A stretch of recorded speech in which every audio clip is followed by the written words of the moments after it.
वैराग्याचे भाग्य वैराग्याचे भाग्य थोडा वाक्य करा हमी मारते वैराग्याचे भाग्य वैराग्याचे भाग्य हा ओके संत संग हाचे लाग संत कृपेचे हे दीप करी साधका निष्पाप तोची देव भक्त भेदा भेद नाही जात संत कृपेचे हे दीप करी साधका निष्पाप तुका प्रेमे नाचे गाये गाणियात विरोही जाय संत कृपेचे हे दीप करी साधका निष्पाप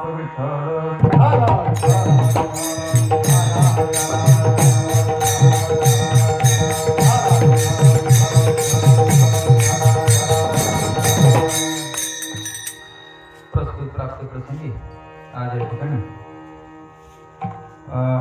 ज्ञानेश्वरी पारायण सोहळा व अखंड नाम सप्ताह वर्ष 63 आणि या 63व्या वर्षाच्या निमित्तानं आजची 5व्या दिवसाची कीर्तन सेवा गतवर्षी सुद्धा या ठिकाणी आदरणीय हरिभक्तीपरायण आप्पांच्या माध्यमातून या ठिकाणी येणं झालं.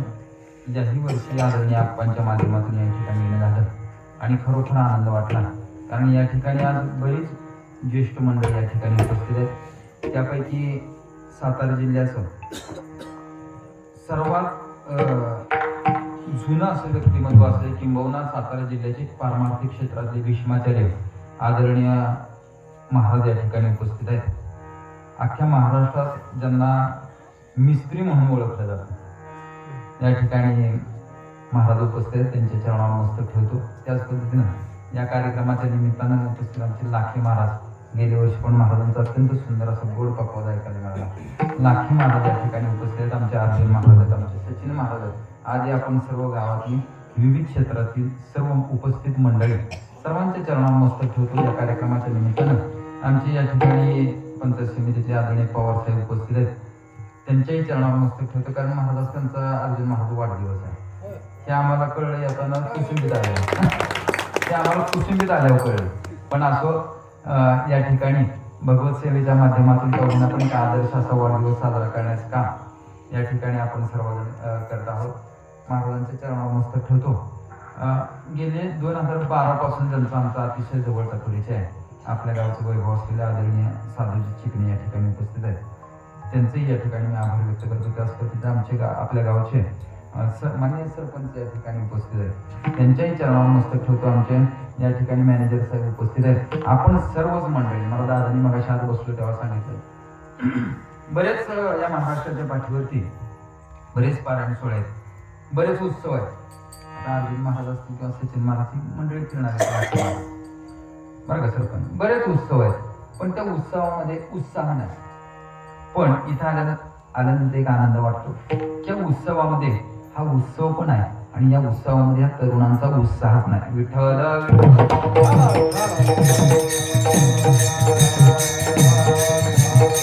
जोडोनिया कर चरणी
बाबाजी सद्गुरु दास तुका प्रस्तुत प्राप्त प्रसंगी आले या ठिकाणी कीर्तन रूपी सेवे करता निवडलेला अभंग जगतवंदी जगद्गुरु संत श्रेष्ठ श्रीमंत श्री श्री तुकोबरायांचा 4 चरणाचा संतपर प्रकरणातील अभंग। वास्तविक पाहता महाराज वारकरी संप्रदायाचे काही नियम काही दंडक ठरलेले आहेत। त्याचा विशेषत्व तुम्हाला खरं सांगतो, म्हणजे मगाशी आम्ही जेव्हा जेवण करत होतो तेव्हा दादांचा आमचा विषय झाला की आजकाल नियम किंवा दंडक हे जे कीर्तनकार आहे जे निष्ठावंत वारकरी आहेत त्यानं पहिले सांभाळले मग नियम। महाराज तुम्हाला खरं सांगतो जाता जाता सांगायला काय हरकत नाही, पण तरी सुद्धा जोपर्यंत विणेकरी विणा दिल्यानंतर जवळ कंबर बांधत नाही तर कुंडलिक म्हणायचा अधिकार आम्हाला नाही, इतका अधिकार विणेकरीचा आहे। माणसं विनोदानं म्हणतात की ज्याला काही येईना त्याच्या गळ्यात विणा, पण वस्तुस्थिती तशी नाही। बरोबर आहे दादा? हा, ही वाटते इतकं सोपं नाही। महाराज चोपदारांना आदेश दिल्याशिवाय पुढे सरकायचं नाही कीर्तन करा, हा वारकरी संप्रदाय अधिकार आहे। मला सांगायचा मुद्दा असा की वारकरी संप्रदायाला काही नियम आहेत काही दंडक आहेत। मग कोणत्या दिवशी कोणता अभंग घ्यावा याला पण अलिखित असे काही नियम आहेत। पहिल्या दिवशी रूपाचा किंवा नामपर प्रकरणातील अभंग असावा, मग दुसऱ्या दिवशी कोणता असावा, तिसऱ्या दिवशी कोणता असावा, पण त्यात विशेषत्व करून पहिला दिवस जागर आणि काल ह्या दिवशी ठराविक अभंग घ्यावे अशी आपली परंपरा सांगते। परंतु आज 5वा दिवस आहे या उत्सवाचा आणि 5व्या दिवसाच्या निमित्तानं आज संतपर प्रकरणातील अभंग। या अभंगाच्या माध्यमातून तुकोबराय सांगतात वैराग्याचे भाग्य संत संग हाचे लाभ। आमच्या जीवनामध्ये आम्हाला संतांची संगती प्राप्त झाली आणि आमच्या जीवनात आम्हाला कशाची प्राप्ती झाली? वैराग्याचे भाग्य, आम्हाला वैराग्याची प्राप्ती झाली। पण नुसता संत संग केल्यानं आम्हाला वैराग्याची प्राप्ती झाली एवढंच नव्हे, तर त्या संतांनी आमच्यावर महाराज कृपा केली आणि कृपा केल्यानंतर विठ्ठल विठ्ठल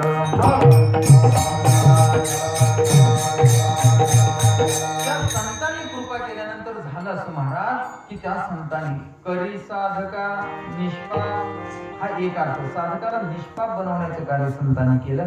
पण दुसरा अर्थ असा महाराज करी साधक आणि तो साधक नुसता साधक नाही करी निष्पाप, हे 2 अर्थ अन्वय अर्थ लावला असा आहे महाराज। ज्या ठिकाणी तुकोबराय आणखीन पुढे जाऊन सांगतात मग असा साधक असा निष्पाप झाल्यानंतर तोची देव भक्त, जो निष्पाप बनेल जो साधक बनेल तो देवभक्त बनेल, अर्थात भक्त बनेल। मग त्या भक्ताचं लक्षण कोणतं आहे? तोची देव भक्त भेद अभेद नाही, ज्या भेद आणि अभेद शिल्लक नाही तोच देवभक्त एक। आणि दुसरा अन्वयार्थ करी साधका निष्पाप, जो साधक आहे जो निष्पाप आहे तोची देवभक्त। मग तुकोबराय अभंगाच्या शेवटच्या चरणात सांगतात तुका प्रेमेनाचे गाय, आम्ही प्रेमानं अशा संतांच्या अशा भक्तांच्या संगतीत नाचतो गातो आणि त्या गाण्यामध्ये विरून जातो। विठ्ठल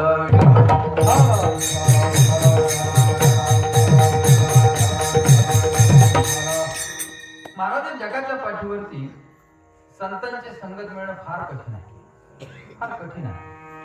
अर्थात आता मध्यंतरी तुम्ही आम्ही सगळी सोशल मीडिया वापरणारी मंडळी, मध्यंतरीच्या कालावधीमध्ये किंबहुना आता सुद्धा आपण टीव्ही लावला की एक ठराविक बातमी येते बघा नाशिकची, सगळ्यांना माहित आहे, नामोल्लेख करायची गरज नाही।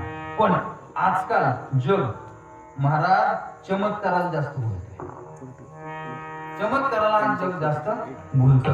आणि एक लक्षात घ्या, 90 ते संत करिता कवित्व, संतांचे ते आप्त एक मुद्दा। दुसरी गोष्ट, जर कवित्व करणारे संत नसतील, संतांचे आप्त जर संत नसतील तर चमत्कार करणारे कधीच संत नसतील। विठ्ठल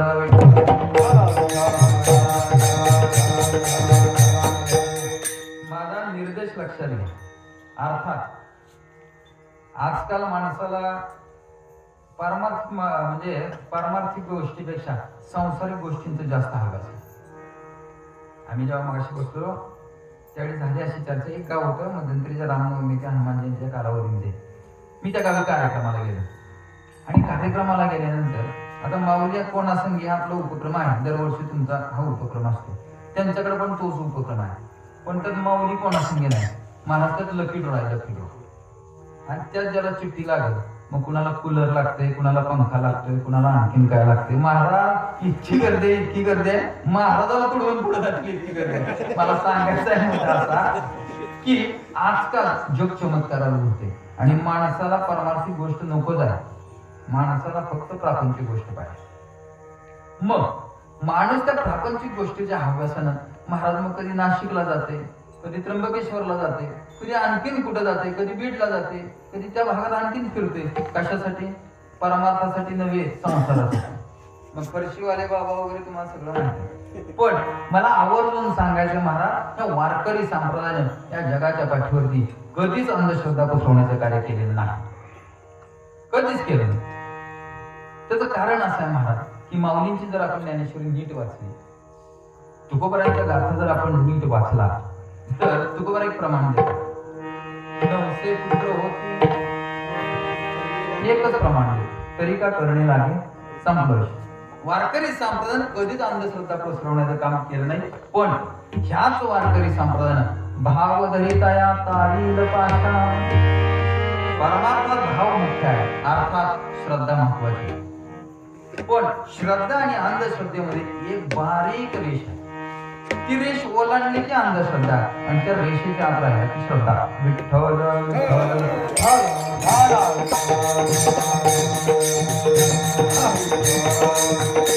म्हणजे कलियुगामध्ये महाराज सर्वसामान्य जीवाचा संत महात्म्यांच्या वचनावर सहजासहजी विश्वास बसत नाही. बारकाईने अभ्यास करा.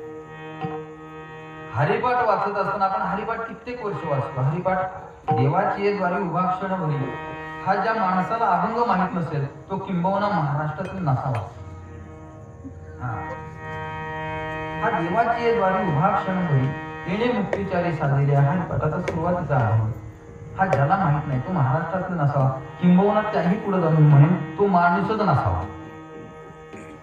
कारण महाराज ज्ञानोबा तुकोबारांचे तुमच्या आमच्यावर जितके उपकार आहेत तसे दुसऱ्या कोणत्याही जीवाचे आपल्यावर उपकार नाही, किंबहुना आई वडिलांचे पण नाही. मी धाडसानं सांगतो. पण या धाडसा माग माझं मी प्रमाण पण देणार आहे. माय बापे सांभाळती दोघा कारणे, आई बाप जरी सांभाळत असले तरी त्याच्या पाठीमाग दोघ आहे महाराज. कोणता? म्हातारपणे सांभाळत. पण संतांचं तसं नाही महाराज. तुम्ही संत माय बाप कृपावंत काय निपतित. किंवा दुसरं एक प्रमाण सगळ्यांच्या पाठात आणखी सांगतो. काय सांगू आता, मज निरंतर जागवती. आणखीन एक प्रमाण जाता जाता येईल. भागिनी या मज वाहतील त्यांची जोडे सर्व. संतांनी आणखीन तुमच्याबद्दल काय उपकार करायचे महाराज? भागिली मज प्रापंचिक जीवन, अर्थात आपण आयुष्य चालत असताना चुकून आम्ही थकलो, चुकून आम्हाला कंटाळा आला, क्षीण आला, भागिली मज वाहतील. आणखीन संतांनी काय करायचं? मला मुद्दा सांगायचा एवढाच की संत महात्म्यांचे तुमच्या आमच्या जीवनात फार उपकार आहेत. मग कोणते उपकार आहेत महाराज? तर संसारी आसक्त माया मोहेरत, तापत्रय संतप्त झाले जीव, ऐसिया पतितांचा करावाया उद्धार. नाटकातलं प्रमाण भुलकून बघा. नाटकातलं नसतं, समाधी प्रकरणातला अभंग आहे. चरण. संसारी आसक्त माया मोहेरत. जो जीव संसारामध्ये आसक्त आहे, मायेत रत आहे, मोहात रत आहे. माया मोहेर तापत्रय, आधी दैविक, आधी भौतिक आणि आध्यात्मिक अशा 3 प्रकारचे ताप. तापत्रय संतप्त या तिन्ही तापाने जो पोळला आहे झाले जो ऐसिया पतितांचा, अशा पतितांचा उद्धार करण्यासाठी संत महात्म्यांचा अवतार या मृत्यू लोकात होत असतो. मग त्या मृत्यू लोकात अवतार झाल्यानंतर महाराज संत म्हणायचे कुणाला? हा मोठा प्रश्न. आम्ही संत नव्हे, कीर्तनकार असतील किंवा आणखीन कथाकार असतील, हे संत नव्हे. हे संत साधक म्हणता येईल पण संत नव्हे. मग संत महाराज आम्ही शोधायचे कुठं? योगी पावन मनाचा साहेब असा जो कोणी असेल तो तेची संत ज्यांचा तेच संत, बाकी कोणी संत नाही. मग असे संत आम्ही या कलियुगात हुडकायचे कुठं? समुद्र नदी नवे पैगा, समुद्र नदी नवे पैगा.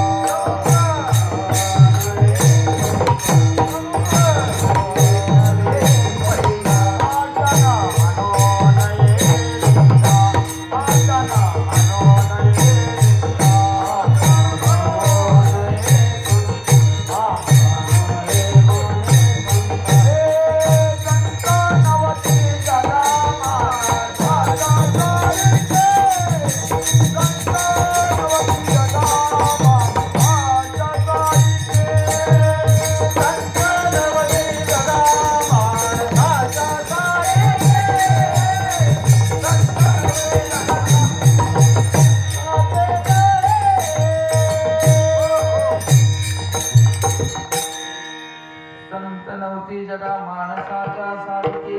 मग संत कुठे आहे महाराज? मग आम्ही संत हुडकायचे कुठं? त्याला साधं सोपं उत्तर आहे महाराज, ज्ञानोबरांची ज्ञानेश्वरी आणि तुकोबरांच्या गाथा, नाथ महाराजांचं भागवत हेच कलियुगात संत म्हणून अवतार धारण त्यांनी केलेला आहे. विठ्ठल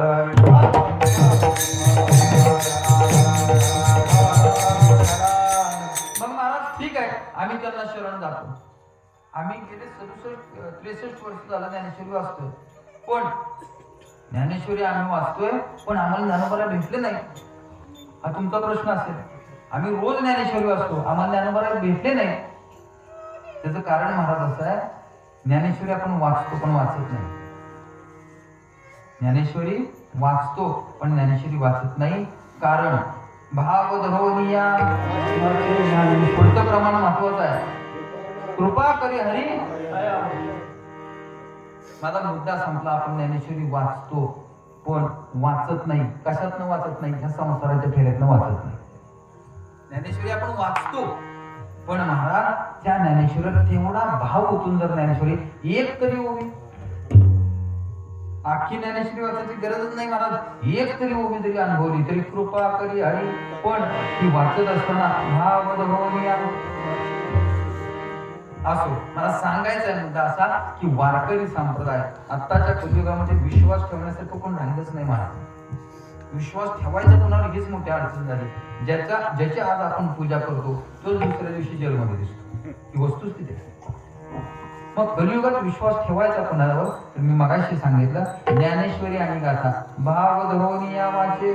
संपला विषय. कुणाला शरण जायची गरज नाही. मग ठीक आहे महाराज, आम्ही जाऊ शरण, पण ती करतील काय? ती इथं कशासाठी आले? येथे उपकारासाठी. येथे उपकारासाठी.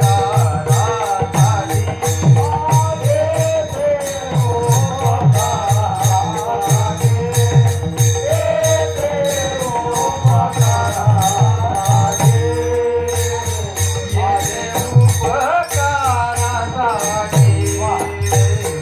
येथे उपकारासाठी.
शाळेतली प्रार्थना फार मस्त वाटायची. विद्या विद्याधन दे आम्हास एक छंद एक ध्यास. विद्याधन दे आम्हास एक छंद एक ध्यास. प्रगतीचे पंख दे जीवन पाखरा. जीवन पाखरा ज्ञान मंदिरा.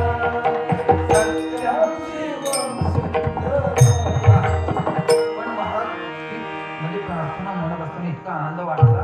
700-800 पोरं असायचो. आता तुमच्या पण गावात हायस्कूल आहे. हायस्कूलमध्ये ज्यावेळेस 700-800 पोरं एका सुरात म्हणायची, इतका आनंद वाटायचा, काय बोलायचं. आता ते ट्विंकल ट्विंकल लिटिल स्टार ती गंमत नाही मला, ती गंमत त्यात आहे. बरं तुम्हाला सांगतो, इतकी पोरं धडधाकट असायची, म्हणजे 7वीत पोरांना दाड्या फुटलेल्या असायच्या, इतकी मजा होती. पण तरी सुद्धा तुम्हाला खरी मजा सांगतो, त्या काळात काय व्हायचं की पारायण म्हटलं की त्या पारायणाच्या मंडपामध्ये मोठी माणसं कमी, बारक्या पोरांचा दुर्ग जास्त असायचा, मजा होती. आता अडचण तुमची आमची काय झाली तुम्हाला, आता मी आमच्या परीक्षेचा कालावधी चालू आहे, बरोबर ना. आणि ज्यावेळी खरं पोरांना त्या संस्काराची गरज आहे, नेमकी परीक्षा त्यात झाली. म्हणजे तुमचं नाही, आमची पण तीच अडचण झाली, कारण उद्यापासून आमचं पण पारायण चालू आहे. आम्ही ज्यावेळी लहान होतो त्यावेळी परीक्षा मार्च मध्ये संपायच्या, आणि घरातल्याला घरी ती कालवा करत बसण्यापेक्षा मांडपात जा तिकडे मांडव, जा तिकडे मांडव म्हणून घरातले आवर्जून हाकलून द्यायची. पण त्याचा परिणाम असा झाला महाराज, आमच्या जीवनाला दिशा मिळाली. आम्ही 3-4 वर्षाचा असल्यापासून त्या मंडपात, त्यामुळे 3-4 वर्षापासून असल्यापासून ते टाळ वाजवायला शिकलो, हार्मोनियम वाजवायला हळूहळू शिकलो, हरिपाठ म्हणायचो, मजा घ्यायचो, आनंद घ्यायचो. तो मजा आनंद फक्त कुठं आहे तर इथं आहे. कारण तेथे असे देव उभा, मला मुद्दा सांगतो, सांगायचा मुद्दा, संत महात्म्या पृथ्वी लोकांमध्ये येथे उपकारासाठी येतात, तुमच्या आमच्या उपकार करण्यासाठी संत महात्मे येत असतात. मग हे संत महात्मे आल्यानंतर महाराज, संत महात्मे जरी आले तरी कळणं फार कठीण आहे. कारण बहुवा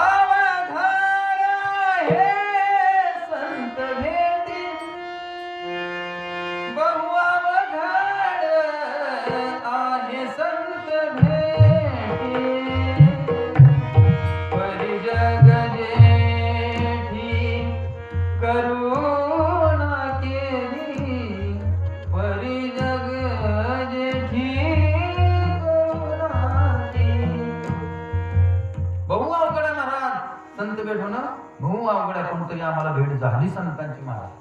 कशामुळे झाली? परी जगजेठी, आणि दुसरी गोष्ट बहुत सुकृताची. किंबहुना नाथ महाराज एक प्रमाण देतात, त्यांच्या नाथ महाराज असेल जन्मजन्माची पुण्य सामग्री ही वेगळं, असेल कोटी जन्माची पुण्य सामग्री. नाथ महाराज म्हणतात आपली कोटी जन्मांची जोपर्यंत पुण्य सामग्री एकत्र साठत नाही तर संत भेटी होणं शक्य नाही. मग संतांच्या संगतीत असं महाराज होतं काय, तर पहिली गोष्ट आपल्या अंतःकरणामध्ये भक्तीचा उदय संत महात्म्यांच्या सहवासात होता. या जगामध्ये आपला मुद्दा असा आहे की संतांच्या संगतीत कोणता लाभ मिळतो, त्यापैकी मी पहिला मुद्दा क्लिअर केला, संतांच्या संगतीत आपल्या अंतःकरणात भक्तीचा उदय होतो, मुद्दा 1. आणि दुसरी गोष्ट, या जगाच्या पाठीवरती तुमच्या आमच्या जीवनाची वाट लावणारे अनेक आहेत, पण वाट दाखवणारे फक्त आणि फक्त संतच आहेत. वाट लावणारे भरपूर आहेत, साधं सांगतो, ढागावर चल म्हणणारे भरपूर आहेत, पण हरिपाठाला चल म्हणणारे कमी आहेत. तात्पर्य, वाट लावणारी भरपूर, वाट दाखवणारी कमी. मग तुकोबराने एकाने प्रश्न विचारला, महाराज ठीक आहे तुम्ही म्हणताय की संतांच्या संगतीमध्ये वैराग्याची प्राप्ती होते, पण माझा एक प्रश्न आहे. म्हणले काय प्रश्न आहे? पहिलं आम्हाला हे सांगा की आमच्या जीवनामध्ये संगती कुणाची नको आणि कुणाची संगती करा. 2च प्रश्न. मग पहिला तुकोबाराने प्रश्न सांगितला, पहिल्या प्रश्नाचं उत्तर सांगितलं की कुणाची संगती नको. तुकोबाराने पहिल्या प्रश्नाचं उत्तर देण्याचा प्रयत्न केला, स्त्रियांचा तो संग नको नारायणा. काष्टा या पाषाणा मृत्तिकेच्या तुकोबराय सांगतात आमच्या जीवनामध्ये आम्हाला काष्टाच्या म्हणजे लाकडाच्या, काष्टाच्या, पाषाणाच्या आणि मृत्तिकेच्या, अर्थात काष्ट लाकूड, पाषाण दगड, मृत्तिका माती, या 3ही प्रकारच्या स्त्रियांचा संग नको. मग एकाने विचारलं, तुकोबराय मग तुम्ही जर स्त्रियांचा संग नको म्हणणार तर मग चालायचं कसं, हे चालणार कसं? पण तुकोबराने पुढचं प्रमाण फार महत्वाचं त्यात सांगितलंय, स्त्रियांचा तो संग नको नारायणा. काष्टाया पाषाण मृत्तिकेच्या नाथवे हा देव न गडे नाचावले म्हण आवडे. आता मी दुसरं प्रमाणात उचलतो, कॉपी करतो, ऐका. स्त्रियांचा तो संग नको नारायणा, कोणत्या? काष्टाच्या. ज्या काष्टाच्या स्त्रीच्या संगतीमध्ये नाथवे हा देव, आम्हाला देव आठवत नाही, दुसरी गोष्ट, देवाचं भजन घडत नाही. आणि ज्या काष्टाच्या अर्थात लाकडाच्या स्त्रीच्या संगतीमध्ये आमचं मन ताब्यात राहत नाही, अशा स्त्रीचा संग नको. मुद्दा एक. दुसरा मुद्दा असा, तुकोबराय सांगता की मग ती स्त्री काष्टाची असो, पाषाणाची असो, नाहीतर मातीची असो, ज्या स्त्रीच्या संगतीत आम्हाला देवाची आठवण घडत नाही, देवाचं भजन घडत नाही आणि लाचावलेलं मन आवरत नाही, अशा कोणत्या स्त्रीच्या, अर्थात ती निर्जीव असो अथवा सजीव असो. माझा पहिला मुद्दा संपला. तुकोबराय सांगतात जीवनामध्ये स्त्री संग नको, स्त्री संग नको. पुढचा मुद्दा, तुकोबराय सांगतात द्रव्याची पाठी कळिका. आपण आयुष्यभर महाराज पैसे कमवतो, पण आपलं कधी उतार वय लागलं, कधी आपली 50शी ओलांडली आणि कधी आपण 60त पोचलो आपल्याला कळत नाही. कशामुळं? द्रव्याची पाठी. आपण आयुष्यावर फक्त पैसा पैसा पैसा पैसा करत दाखवतो. आपल्या जीवनाचा उद्देशच हा असतो. माणसाला असं वाटतं महाराज की मला पैसा मिळाला की मी सुखी, पण जेवढा तुम्हाला पैसा मिळेल तेवढं सुख तुमच्यापासून दूर आहे. मग तुम्ही म्हणाला महाराज तुम्ही पैसे कमवायचेच नाहीत का? तर त्याला माझं असं उत्तर आहे, पैसे कमवा, पण जोडून या धन उत्तम.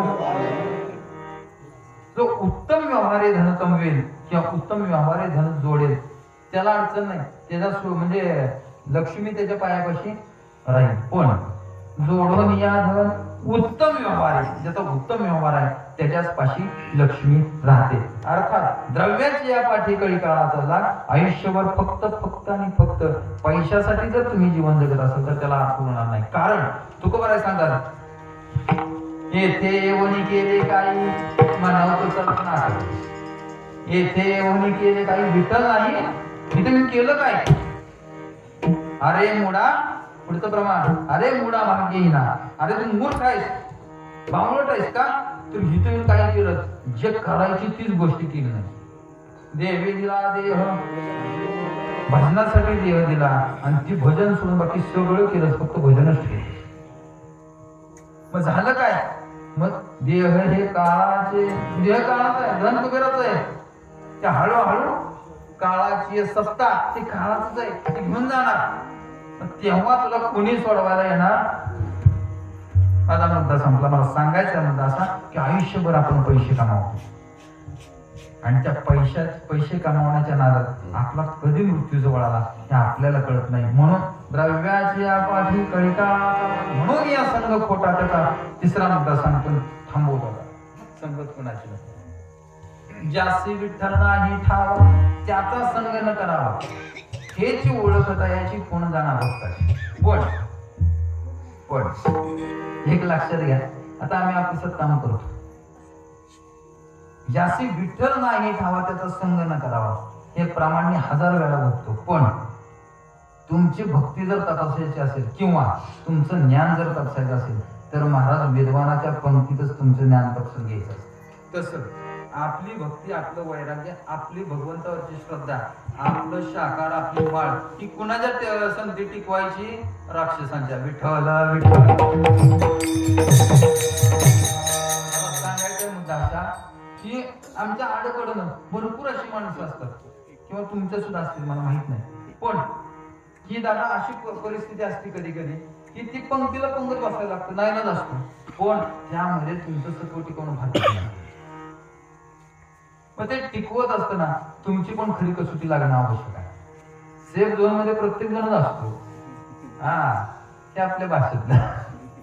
असं मला सांगायचं मुद्दा असा, ज्यासी विठ्ठल नाही ठावा त्याचा संग न करावा.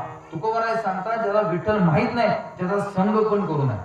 किंबहुना त्याही पुढे जाऊन डोंगरे महाराज सांगतात की अशा माणसाची सावली सुद्धा स्वतःच्या अंगावर पडून देऊ नका. ज्यासी विठ्ठल नाही ठावा अर्थात जो नास्तिक आहे. कारण महाराज नास्तिकाच्या जर सावली तुमच्यावर पडली तर अंतःकरणामध्ये तुमच्या नास्तिक भाव उत्पन्न होण्याची शक्यता असते. त्यामुळे त्याचा संग न करावा. हे जी ओळख आहे खूण जाणा भक्ताची, तो नास्तिक नाही, तो अभक्त आहे.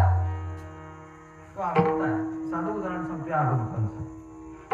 साधं उदाहरण सांगतो. झालं असं की सर आता मंदिरापाशी आम्ही बसलो आणि गावात काही नास्तिक मंडळी असतात आणि एक लक्षात घ्या, की अंधार आहे म्हणून उजेडाला किंमत आहे, असत्य आहे म्हणून सत्याला किंमत आहे. रावण होता, कंस होता, अर्थात दुर्जन आहे म्हणून सज्जनाला किंमत. पण सांगायचा पुढचा मुद्दा असा की तो नास्तिक मंडळी असतात ते मंदिरापुढे बसतो आणि एक सहज गावात नास्तिक माणूस, आता त्यांना काही घेणं देत नसतं, त्यांना काही घेणं देत नसतं. ते कोण बघणार नाही, ज्येष्ठ बघणार नाहीत, कनिष्ठ बघणार नाहीत. आणि एक लक्षात घ्या, अजून सुद्धा म्हणजे आता तुम्ही सगळे तरुण आहात किंवा काय पोरांना, अजून आता आमचं वय 40 झालं, अजून सुद्धा आम्ही आमच्यापेक्षा ज्येष्ठ माणसं दिसली तरी सुद्धा आदबीनं आम्ही त्यांना काय चाललंय किंवा काय नाही आदबीनं बोलल्याशिवाय पुढे जायचं नाही. कारण तुम्हाला एक हे सांगतो, घरातल्या ज्येष्ठांचं किंवा आपल्या आसपासच्या सुद्धा ज्येष्ठांचं कधी तुमच्यावर कृपा होईल, कृपा कटाक्ष निहाळेले कधी होईल, तुमच्यावर कधी कृपेचा कटाक्ष टाकतील सांगू शकत नाही. आणि वारकऱ्याचे तर कधीच नाही. कारण महाराज वारकऱ्यात सुद्धा असे काही महात्मे आहेत. आमचे बोधे बाबा फार मोठे महात्मे होऊन गेले महाराज. 45 दिवसाच्या चालीमध्ये पहिल्या दिवशी जो राग जे चाल म्हणत की 45 दिवस तुम्हाला परत ऐका नाही म्हणा, एवढा अधिकार आहे महाराज. किती साधना असेल, किती तपश्चर्या असेल, असं मला सांगायचं पुढचं आहे. मी ते पुढे सांगणार आहे.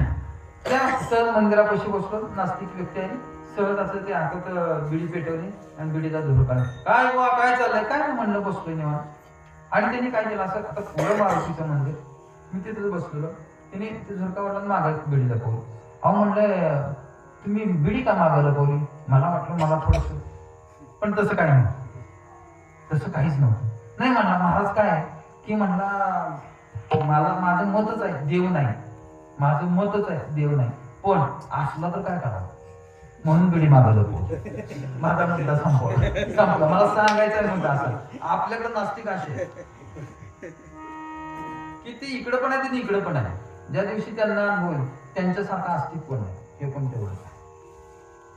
त्यांच्यासारखा अस्तिक कोण नाही हेही तेवढंच खरं आहे. अर्थात जीवनामध्ये संगत करत असताना कुणाची संगत करावी तर आपल्यापेक्षा मोठ्याची संगत करावी, हा एक मुद्दा आहे. जीवनात कबीर महाराज सांगतात संगत कुणाची करायची, संगत करना बडो की बडत बडत बड जाए, अजा बैठी गजसी सबर जो चाहे सो फल. जीवनामध्ये संगत करत असताना काही मोठ्याची संगत करा.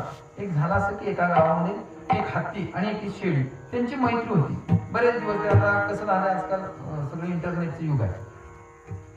मग किती माणूस लांब असला तरी संध्याकाळी का होईना पण व्हॉट्सअपवर हाय का होईना पण मेसेज आला तर असं वाटतं तर नाही जवळच आहे, आपण तासन तास गप्पा मारतो. आता त्या हत्ती दादाची त्या शेळीताईची मैत्री, बरेच दिवस शेळीताईचं लग्न झालं, शेळीताई गेली पुण्याला स्थायिक झाली. आता पुण्याला स्थायिक झाल्यानंतर ती काय माणसं लवकर येत नाही. मग झालं काही दिवसांनी शेळीताई गावाकडे आली.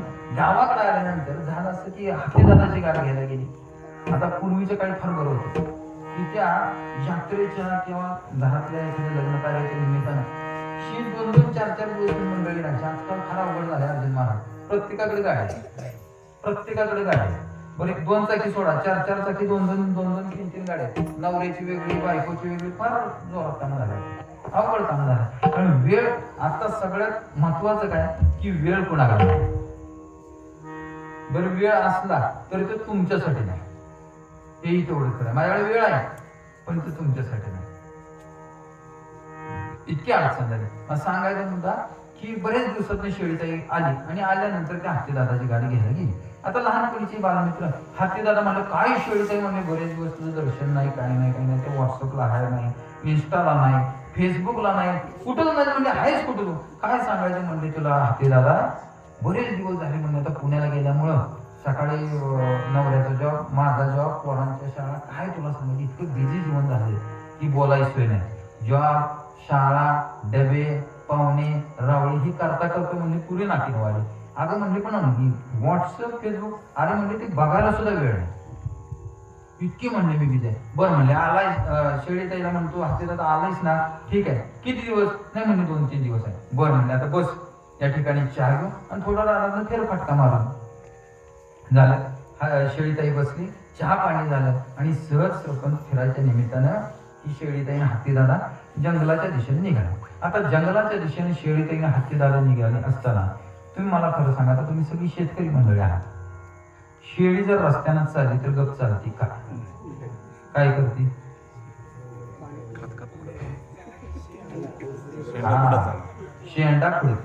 हा महत्वाचा शब्द आहे. आणि त्यापेक्षा आणखीन सांगू, शेंडा हानती विठ्ठल विठ्ठल.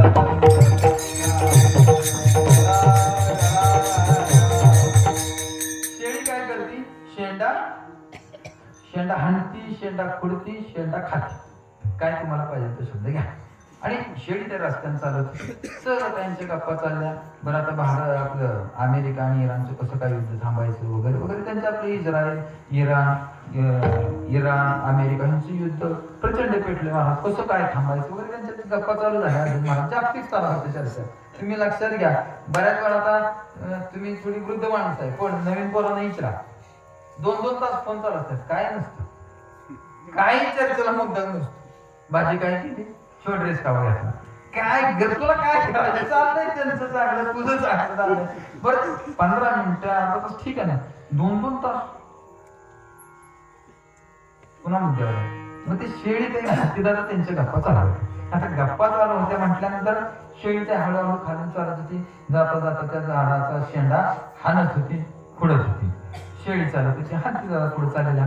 आता काही अंतर चालल्यानंतर शेळी त्याला काय राहणार, शेळी त्याचा खाली कार्यक्रम काय चालू होता, हा शेंडा खोडायचा. शेंडा खोडायचा तिचा कार्यक्रम चालू होता. आणि तुम्हाला सांगतो, हे आमच्या पद्धतीचं नाही, ज्ञानोबा सुद्धा सांगतात, काचरणे शेळ्याचे का धावणे. कारण शेळी खादीच्या बाबतीत शेळीची लुगडी जात महाराज कुठलीच नाही. ती गप कधी चालणारच नाही. ती चतुर्थी बघणार नाही, एकादशी बघणार नाही, सोमवार बघणार नाही, गुरुवार बघणार नाही. ती शेंडा मला सांगायचं तसा चालत चालत पुढे गेल्यानंतर शेळी त्याने सहज म्हणले हत्तीदादा, अरे हत्तीदादा म्हणले आता पहिल्यासारखं म्हणजे चालवत नाही. ज्युपिटर नवीन नवीन आता आजकाल लाईट वर चाललं, स्टार्ट केलं की पेट्रोल टाकायची गरज नाही. मग म्हणजे आजकाल चालायची सवय राहिली नाही. म्हणजे झाले काय, म्हणजे पाय फार दुखायला लागले, गुडघे दुखतात, आता पहिल्यासारखं जमत नाही. एवढंच आहे म्हणजे ना, हत्ती दादा काय करतो, ते शेळीला सोंडेत घेतो आणि पाठीवर टाकतो. पाठीवर टाकल्यानंतर आता शेळी, मी मगाशी सांगितलं, कुठं जरी गेली तरी काय केल्याशिवाय राहणार नाही. ती हत्तीच्या पाठीवर बसली तरी सुद्धा ती काय करायला लागली. माझा मुद्दा संपला, माझा दृष्टांत सांगला. मला आता सांगायचं महत्व तात्पर्य असं की शेळी जेव्हा चालत होती त्यावेळी तिच्या मनाला किंवा तिच्या मनात इच्छा होती झाडाचा शेंड्यातला पाला खायचा, पण तिच्या तोंडाला येत होता का. पण ज्यावेळी ती हत्तीच्या पाठीवर बसली त्यावेळी झालं काय की तो शेंड्यातला पाला सुद्धा त्या शेळीच्या सहज तोंडाला आला. बरोबर ना. अर्थात आपलं सुद्धा तसंच आहे महाराज. आपण जोपर्यंत आपलं जीवन हे विद्वानांच्या संगतीत घालवत नाही तर आपण कधीच मोठं होऊ शकत नाही म्हणता एक. आणि दुसरी गोष्ट, विद्वानांच्या संगतीत तुम्हाला मान मिळणार नाही पण ज्ञान मिळाल्याशिवाय राहणार नाही. आणि मूर्खाच्या संगतीत, पुढचं वाक्य का, मूर्खाच्या संगतीत तुम्हाला मान मिळेल पण ज्ञान मिळणार नाही. विठ्ठल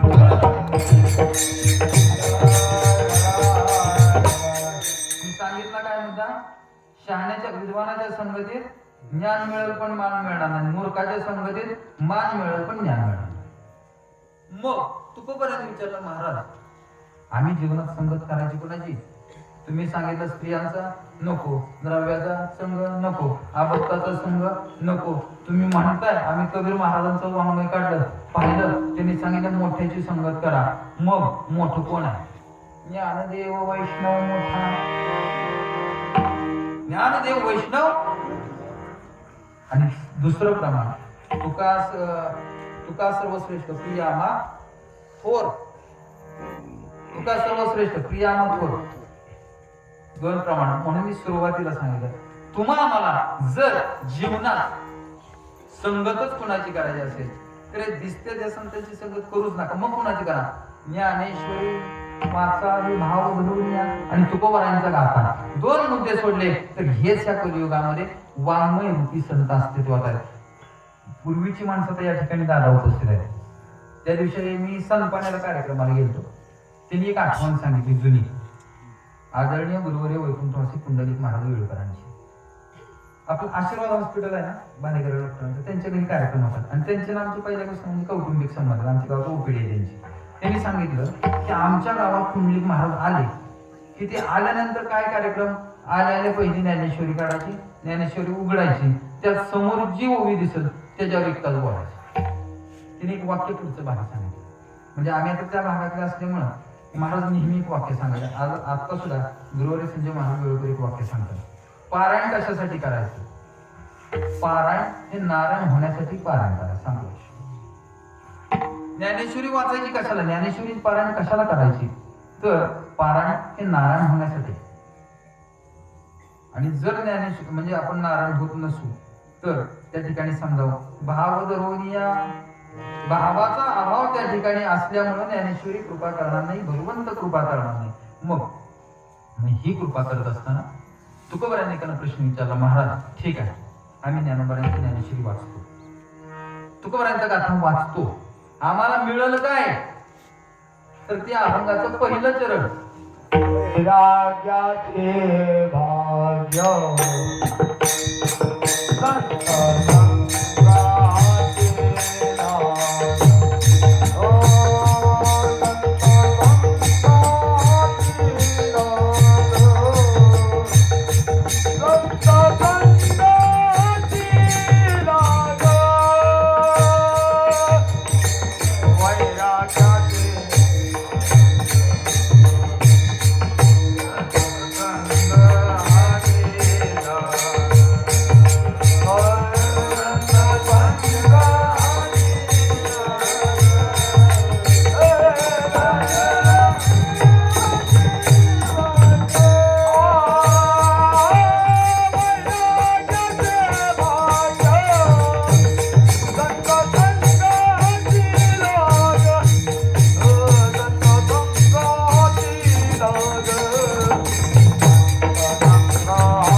एक नंबर.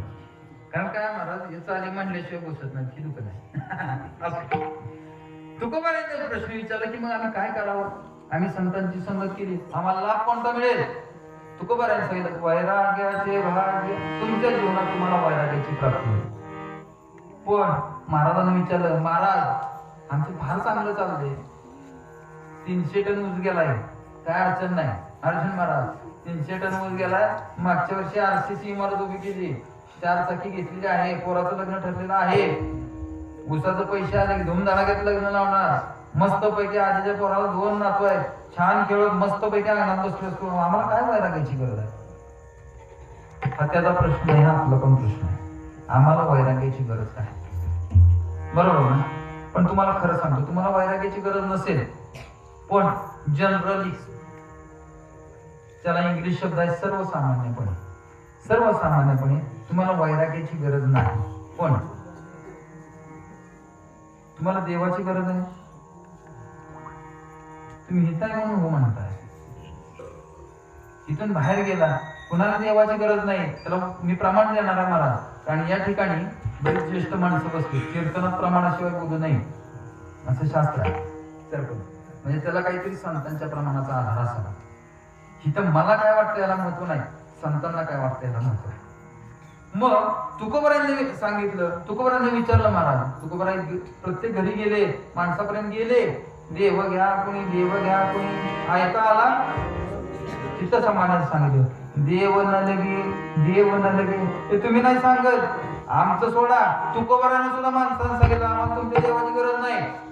मग तुकोबारा म्हणते तुम्हाला देवाची गरज नाही ना, ठीक आहे, पण तुम्हाला एका गोष्टी नक्कीच गरज आहे, ज्याच्यासाठी तुमच्या अख्खं आयुष्य धडपड आहे. अशी कोणती गोष्ट आहे महाराज? सुख.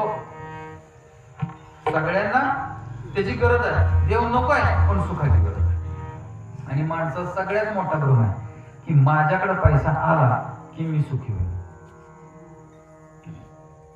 तर साधं उदाहरण सांगू, आपल्याला वाटतंय की अंबानी इतका पैसा, त्याला काय कमी आहे? त्या अंबानीकडे किती पैसे मला, काय कमी आहे? पण तुम्हाला खरं सांगतो, अंबानीच रात्रीची झोप लागणार, झोप लागणार आणि तुम्ही आम्ही सांगा बरं कितनं घरी गेलं की 10 मिनिटात मग खरं सुखी कोण आहे? संपला विषय. मला सांगायचा मुद्दा असा की ज्याच्याकडे पैसा आहे तो सुखी आहे हा भ्रमच बाजूला करा. मग सुखी कोण आहे? संसार चहूकडे इकडे चहूकडे इंगळ आहे. जो संसारात आहे तो सुखी होऊ शकत नाही, कारण दुःख बांधवडी आहे. जोपर्यंत तुम्ही संसाराशी आले म्हणजे लिप्त आहात तोवर आपण सुखी होऊ शकत नाही. त्याला एक आदरणीय वैकुंठवासी डोंगरे महाराज फार भारी प्रमाण देतात त्यांच्या श्रीमद भागवत रहस्य नावाच्या त्या ग्रंथामध्ये. तिने असं सांगितलं, महाराज एक महात्मा असतो आणि त्या महात्म्याच्याकडे एक शिष्य परिश्रमणी मिळवण्याच्या उद्देशाने त्याचं शिष्यत्व त्या महात्म्याचं करत असतो. आता पूर्वीचा काळ त्या साधू महात्म्यांचे आश्रम हे कायम बघा नदीच्या किनारी, कारण सहजासहजी पाणी उपलब्ध व्हावं, इतर सगळे विधी सहजासहजी व्हावेत आणि सगळ्यात महत्वाचं माणूस अन्नाशिवाय जगेल पण पाण्याशिवाय जगत नाही. त्यामुळे त्या दूरदृष्टिकोनातून त्या संत महात्म्याने एका नदीच्या किनारी आश्रम उभा केला. आता उभा केल्यानंतर हा शिष्य त्यांच्या बरोबर तो कशासाठी होता तर त्या साधूकडे एक परीस होता, परीस. आणि तो परीस तो शिष्य तो परीस मिळावा या उद्देशाने त्या महात्म्याची सेवा करत होता. असं 1 दिवस झालं, 2 दिवस झालं, महिना झाला, 2 महिने झाले. साधू महात्म्याने त्याने दिनचर्या पाहिली. सकाळी साधू महात्मा लवकर उठायचा, स्नानासाठी नदीवर जायचा, 1000 गायत्री मंत्राचा अर्जुन महाराज जप करायचा, उजाडला की माघारी यायचा. आणि ह्या सर्वसाधारणपणे कालावधीमध्ये सकाळचे 3 म्हणजे पहाटेचे 3 ते सकाळी 6-7 वाजेपर्यंत हा महात्म्याचा कार्यक्रम चालू असायचा. आता हे तेवढंच पाहिलं. आणि पूर्वीच्या काळी माणसं सकाळी 6:30 मार्जन करायची. आता अंगणात राहिली नाही तर 6:30 मार्जन दाखल करा.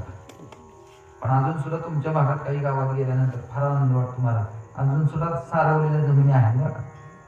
कौतुक वाटत, कौतुक वाटे झाली या, कौतुक वाटतं त्या गोष्टींचं. कारण महाराज आजकाल सारवायची गोष्ट राहिली नाही. पूर्वीच्या काळात इथं काही मुली असतील, नवीन पुरीना पण सांगतो, पण पूर्वीच्या काळाच्या काही मुली असतील शाळेत शिकायला गेलं की शनिवारी पुरीने काय करायचं, शाळा सारवून काढायची, पोराने काय करायचं, पाणी ठरलेला कार्यक्रम. पण त्यात इतकी मजा होती की बोलायची नाही. आजकालच्या फरशीत ती मजा राहिली नाही. असो तो शिष्य त्या महात्म्याकडे तो परिश्रमी मिळवण्याच्या उद्देशाने तिथे राहिला. आणि राहिल्यानंतर 2 महिन्यानं आता जास्त दिवस एक लक्षात घ्या ही माणसं जास्त दिवस सेवा करू शकत नाही. मग एक दिवस महात्मा नदीवर आंघोळीसाठी गेला आणि गेल्यानंतर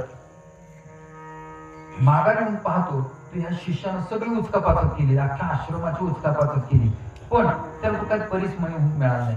महात्मा त्या आश्रमामध्ये आल्यानंतर महात्म्यानं ओळखलं की याला काय पाहिजे. आल्यानंतर महात्म्यानं सांगितलं, म्हणले तू जे हुडकतोयस ते तुझ्या समोरच आहे, तुझा हे तुझं पाशी तुझ्या जवळच आहे. म्हणले कुठे आहे? हे काय म्हणले तुझ्या पुढे, ही डबे कसले? म्हणले ही त्याचे डबे. अहो म्हणले असं कसं? म्हणले ही लोखंडाचे डबे. हो म्हणले लोखंडाचे डबे. हो म्हणले परीस कुठे आहे? म्हणले त्यात परीस. आता या ठिकाणी त्या शिष्याचं थोडं मनामध्ये एक साशंकता निर्माण झाली. जर ही डबी जर लोखंडाची असेल आणि ह्यात जर परीस असेल तर ही डबी कशाची व्हायला पाहिजे? सोन्याची व्हायला पाहिजे. आणि जर ती डबी लोखंडाची सोन्याची झाली नसेल तर त्यात असलेला मणी हा काय असला पाहिजे? खोटा असला पाहिजे. बरोबर ना? किंवा याही पेक्षा तिसरं एक तर ह्यात परीसच नसला पाहिजे किंवा साधू खोटं बोलत असेल. पण साधू कधी खोटं बोलत, देव बोलत, पण साधू कधी खोटं बोलत नाही. मग त्या ठिकाणी महात्म्याने सांगितलं, म्हणजे हिथंच परीस म्हणे, ह्यातच परीस म्हणे. म्हणले दाखवा. साधू येतो, डबी घेतो, डबी उघडतो. आता त्यामध्ये तो परीस म्हणे त्याला दिसतो. परीस म्हणे चकाकतो. चकाकल्यानंतर परीस म्हणे काढतात. ते काय म्हणले परीस म्हणे? अहो म्हणले मग त्यात ठेवला. हो म्हणले त्यात ठेवला. मग म्हणले त्या लोखंडाच्या डबीचं सोनं कसं काय झालं? हा जसा त्या शिष्याच्या मनात प्रश्न आहे तसा तुमच्या पण आहे का नाही? आहे का नाही? तर त्याचं झालं असं की लोखंडाची डबी होती, त्यामध्ये एक निळ्या रंगाचं वस्त्र टाकलेलं आणि त्या वस्त्राच्या आत तो मणी होता. त्यामुळं त्या मण्याचा त्या डबीला स्पर्श होत माझा म्हणता समजा. मला सांगायचा पुढचा मला सांगायचं असं तुमच्या आमच्या प्रत्येकाच्या हृदयामध्ये तैसा हृदयामध्ये मी राम, एवढंच प्रमाण मला पाहिजे. तैसा हृदयामध्ये मी राम असता सर्व सुखाचा आराम. प्रत्येकाच्या हृदयात भगवंत आहे. सर्वा घटी राम देहादेही, सगळ्यांच्या अंतःकरणामध्ये भगवंत आहे. सगळ्यांच्या ठिकाणी भगवंत आहे. प्रत्येक जीव मात्राच्या ठिकाणी भगवंताचा आहे. मग तुम्ही मला सांगा, प्रत्येकाच्या अंतःकरणामध्ये भगवंत आहे, हृदयामध्ये भगवंत आहे, मग तो आम्हाला भेटत का? तर साधं उत्तर असं आहे मला की तो हृदयातच आहे. पण तैसा हृदयामध्ये राम, तो हृदयातच आहे. पण वासनेचा आड पडदा असल्यामुळं, जसा त्या परिसमणी आणि त्या लोखंडाच्या डगीमध्ये तो निळ्या रंगाचं कापड होतं, जोपर्यंत निळ्या रंगाचं कापड बाजूला करत नाही तोपर्यंत त्या डबीचं सोनं होणार. तसं महाराज तुमच्या अंतःकरणामध्ये सुद्धा तो आहे, राम आहे. तो परमात्मा त्यावेळी भेटेल, कधी? ज्यावेळी तो वासनेचा पडदा बाजूला होईल. अर्थात जीवन शिवाच्या मध्ये वासनेचा पडदा आहे. मग महाराज हा बाजूला कसा करायचा हा प्रश्न आहे. हा वासनेचा पडदा दूर कसा करायचा सांगू? आपलं काही पदार्थ कुणाचा आहे? संतांचा आहे. संत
माणसाला कीर्तनात असं वाटतंय विनोद असावा.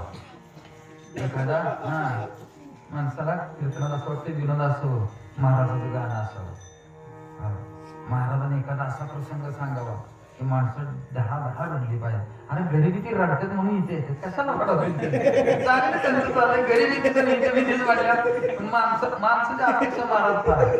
कारण माणसाला असं वाटतं की आता म्हणजे बोलू नाही असं, कारण ते पुढे महाराज कॅमेरा का असं दुखणं झालेलं काय बोलायचं हो. म्हणजे फक्त आता काय झालं, महाराजांना 2-3 पाटील व्हायचं राहिले बाकी.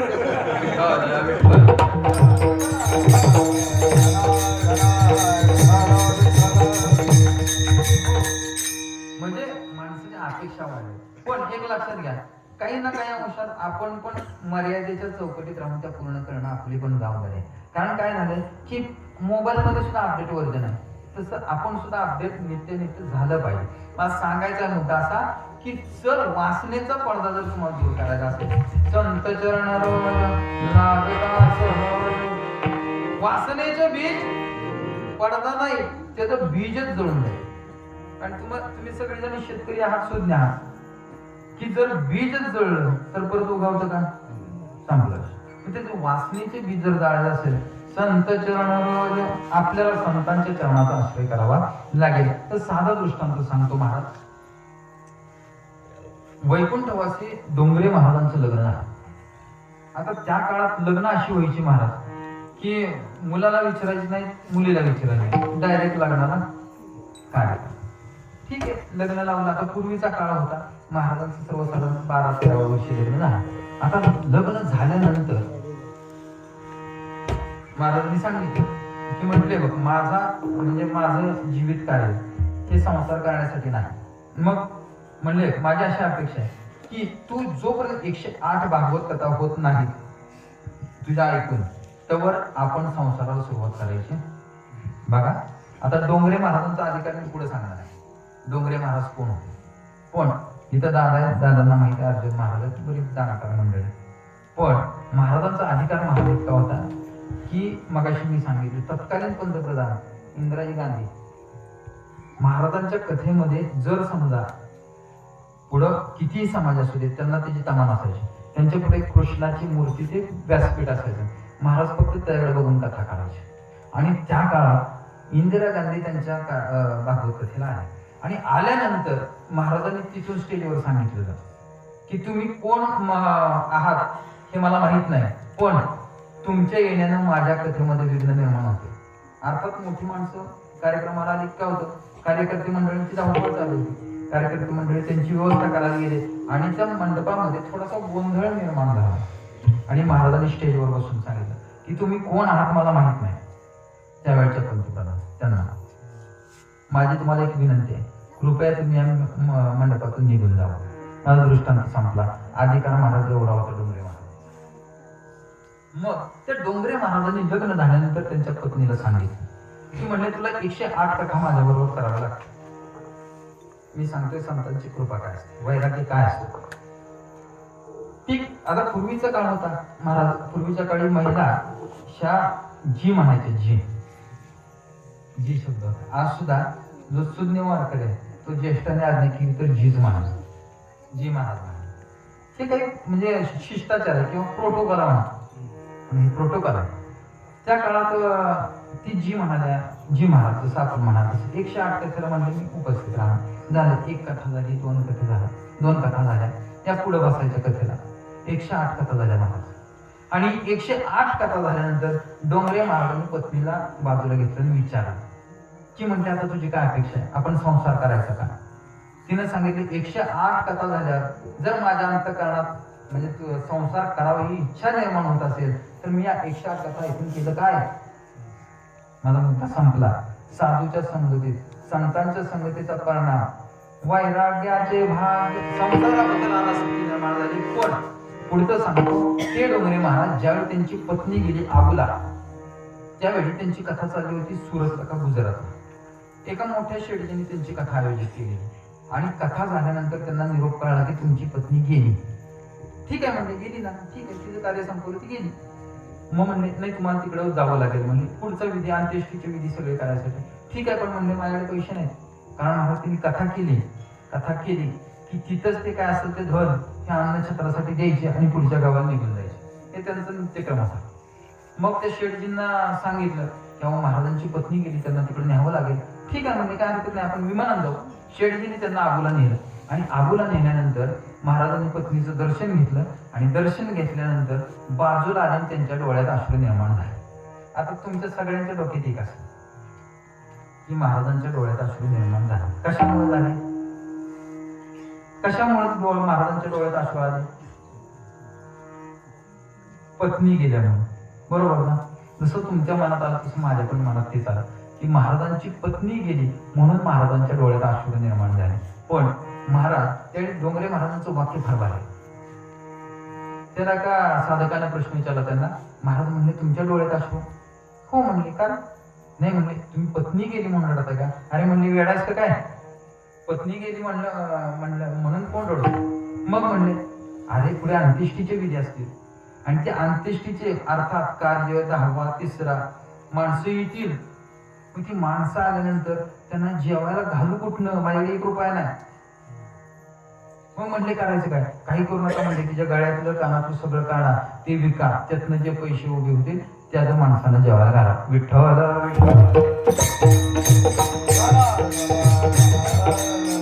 मला हे सांगावं का लागलं? तुका म्हणे अंगी व्हावे ते आपण, तरीच महिमा येईल. जोपर्यंत तुम्ही स्वतः आपल्या अंतःकरणात जोपर्यंत वैराग्य भाव निर्माण होत नाही, तर संतांच्या वैराग्याची उंची आपल्याला कळणार नाही. तुकोबरायांनी स्वतः जीवनात पहिलं वैराग्य बांधलं. काम क्रोध बंदी आणि तुका म्हणे दिले त्याला चाल एक फार घालली. कोणी म्हटली मला आठवते थोडं पण ते नाव सांगता पण ते चाल बाहेर म्हणली. काम क्रोध बंदी खाली तुका म्हणे दिले 2 इंद्रियाचे धनी आम्ही झालो गोसावी. इंद्रियाचे धनी आम्ही झालो गोसावी. काम क्रोध बंदी खाली तुका म्हणे दिले. आणि तुम्हाला त्याही पुढे जाऊन सांगतो तुकोबरायांचा अंतःकरणातला भाव वैराग्य काय असतं. तुम्ही आम्ही प्रत्येकानं काल्याची कीर्तन भरपूर ऐकले. गवळींचा भगवंता विषय जो भाव होता भरपूर वेळा बऱ्याच लोकांनी ऐकला. कोणता भाव? तर भगवंतासाठी सर्वस्व त्याग करण्याचा भाव हा प्रत्येकानं ऐकला. पण तुकोबरायांनी गवळणीच्या स्वरूपात त्यांच्या अंतःकरणातला एका अभंगात भाव मानला. तो भाव असा आहे महाराज, गुरुदेव बोधेबाबांची आवडीची चाल. विठ्ठल विठ्ठल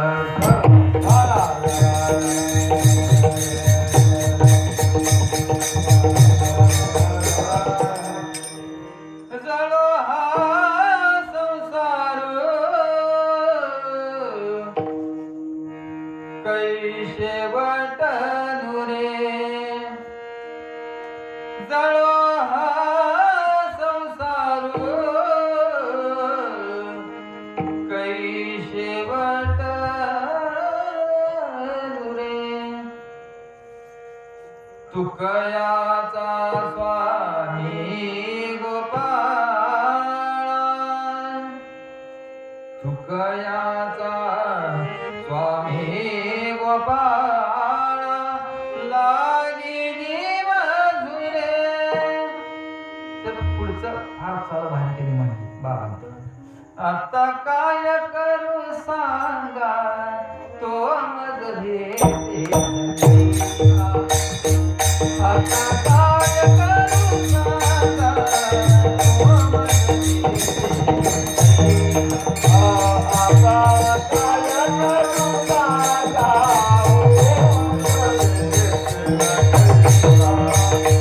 आता काय करू सांगा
गोपाळांना भगवंताविषयी आस निर्माण झाली.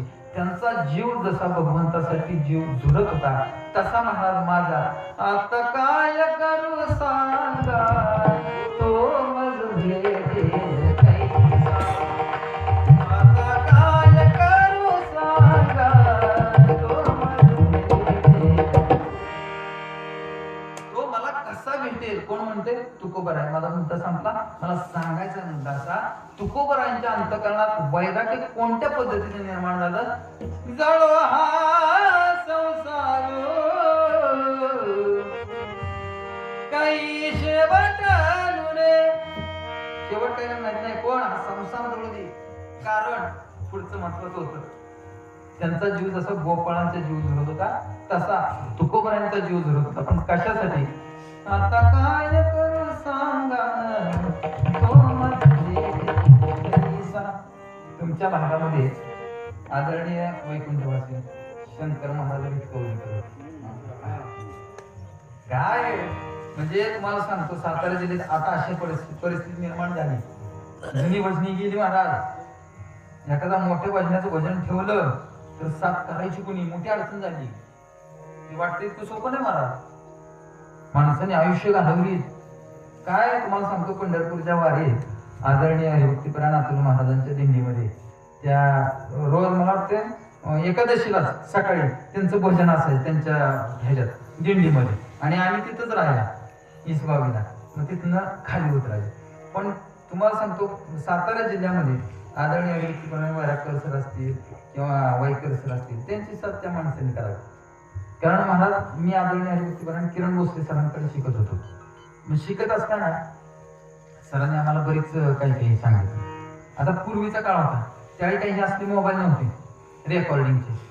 त्यावेळी काय होतं, ती बटनाचे मोबाईल नुसती बॅटरी ह्याच्या तोंडामध्ये दुसरं काय नव्हतं, मजा असायची.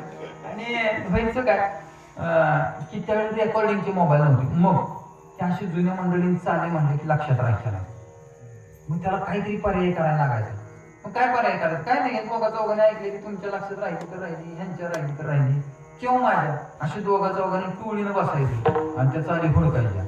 आणि जर बसली नाही चाल तर तो माणूस परत कधी म्हणतो त्याची वाट बघायची. महाराज ही वस्तुस्थिती आहे. तुम्हाला सांगतो, मी आदरणीय हरिभक्तीपरायण गुरुवारी काशीनाथदादा पवार वर्णीकर यांच्याकडे म्हणजे 7 त्या माणसानं मला शिकवला.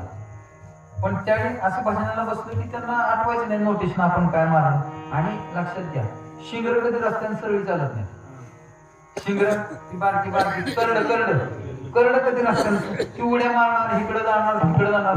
आणि नवीन पोरं पण तशीच असते, परमार्थात नवीन आली ती सरळी चालणार. हा मग त्यांना असं वाटतं मी ही करावं मी ती करावं. मी ते पक्वा जोरात वाजवला त्याचं कौतुक झालं. नाही मी पक्वा वाजवला, पक्वा झालं ह्यो काय एक नंबर, मी काय होणार. आणि हे सगळं झालं मी महाराजच होणार. ही भूमिका झाली. म्हणजे माझं म्हणायचं उद्देश असा, महाराज तेवढी जिज्ञासा पण पाहिजे. आणि मग त्यावेळेला आम्ही काय म्हणतो, ते नोटेशन मारलेलं आम्ही म्हणायचं लिहून द्या. ती म्हणत नाही ते तसं असतं जेव्हा त्यावेळी बसलं निघाला. मग तिने आम्हाला काय आयडिया सांगितली. म्हणजे तुम्हाला सांगतो, म्हणजे राग लक्षात कसा ठेवायचा, त्या रागाचं गाणं लक्षात ठेवा, रागाचं गाणं लक्षात ठेवा. मग ते राग बरोबर तुमच्या लक्षात राहणार. बरं ठीक आहे म्हणलं. आता प्रत्येक ह्याचं राग. बरं आता तुम्ही म्हणाल गाणी कशी काय राग, तर तुम्हाला सांगतो पूर्वीच्या काळी दिंडीमध्ये पूर्वीच्या काळी त्या काळात दादा पण की भाजी पेंढारकर ही मंडळी दिंडीत चालत कशासाठी, ह्या चालींसाठी. मग त्या चालींमध्ये आम्हाला भोसले सरांनी शिकवलं. मग त्या चालीमध्ये एक नेहमीचा ठेका सगळ्यांना पाठ आहे, कोणता, ज्ञानोबा तुकाराम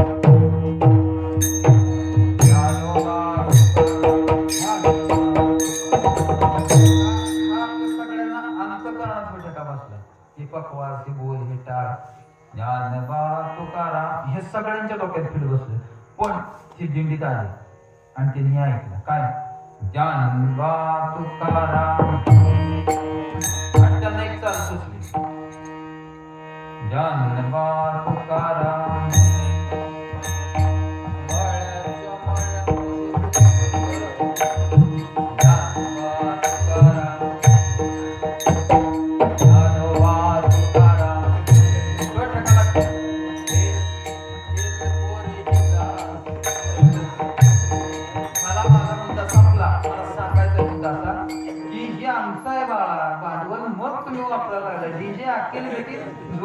म्हणून कटाळी आमची माणसं.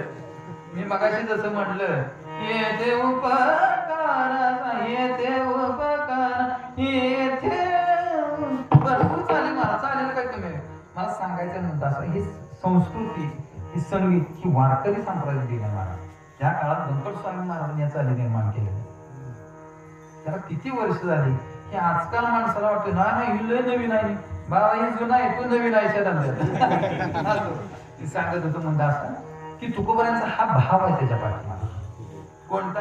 तो मज भेटेल काही अंतःकरणामध्ये इतकं वैराग्य निर्माण झालं महाराज, जवळ हा संसार ही वृत्ती निर्माण झाली. आणि मग ती वृत्ती निर्माण झाल्यानंतर त्या संतांनी काय केलं तर त्या संतांनी कृपा केली. या अभंगाचं दुसरं कृपेचे दीप संत कृपेचे दीप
संतांनी कृपा केली. संतांनी कृपा केली त्याचं एक दृष्टांत सांगणार आहे. त्यानंतर आपलं कीर्तन उत्तरार्धाकडे जाईल. आपल्या कोरेगाव तालुक्यामध्ये रंगनाथ स्वामींची निगडी माहिती आहे? त्या काळात सातारा जिल्ह्यामध्ये स्वामी पंचायत नव्हतं. एक रामदास स्वामी सज्जनकडे, दोन रंगनाथ स्वामी निगडीकडे, तीन जयराम स्वामी वडगावकडे, चार केशव स्वामी, पाच आनंद स्वामी. स्वामी पंचायत त्या काळात सातारा जिल्ह्यामध्ये अस्तित्वात होतं.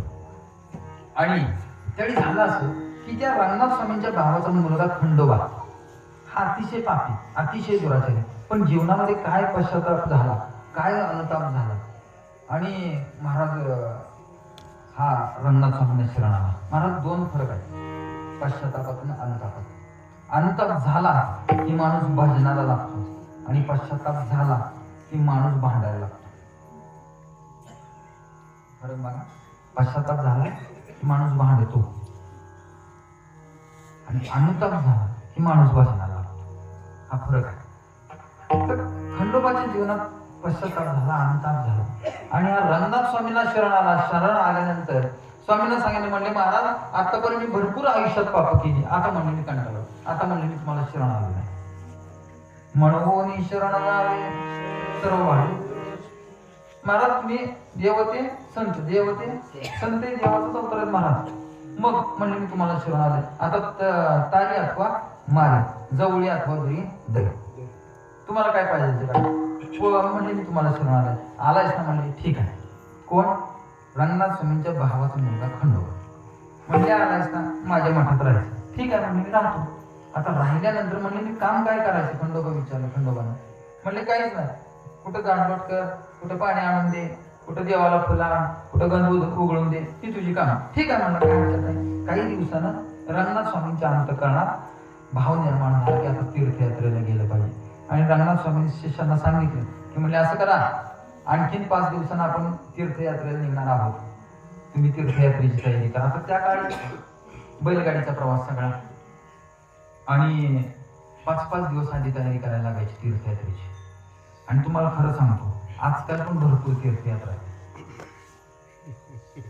भरपूर तीर्थयात्रा, पण तीर्थावर गेल्यावर प्रत्येक ठिकाणी आपला एक विषय सोडला, पण आपलं उलट होतं. महाराज तीर्थयात्रेला जायचं म्हटलं की आपण नको तिथनं गबाळ गोळा करणार. आणि सगळ्यात मला वाटतं माणसांचं आहे, कुठे त्या उज्जैनला गेला आणला भैरवनाथ, त्या आणखीन कुठे गेला आणला तिथनं देऊ, तिसरीकडे गेला तिथनं माळ आणली, चौथीकडे गेला तिथनं गांडा आणला, पाचवीकडे गेला तिथनं फोटो आणला. कशाला आणला? काय आणून केलंच काय?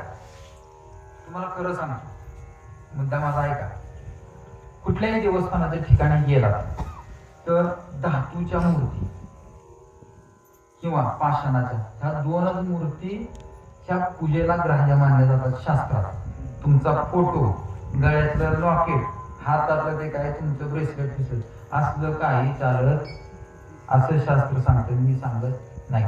त्यामुळे आणि दुसरी गोष्ट तुमची अडचण हीच होती मला, की ते आणलं की परत त्याचं करायचं, परत त्याचं करायचं काही मोठी अडचण होती. आणि मग त्यांनी काय करायचं, घराचा फोटो उचलायचं आणि देवळात आणून, आता देवळात आणून ठेवल्यानंतर त्या पुजाऱ्याने काय करायचं?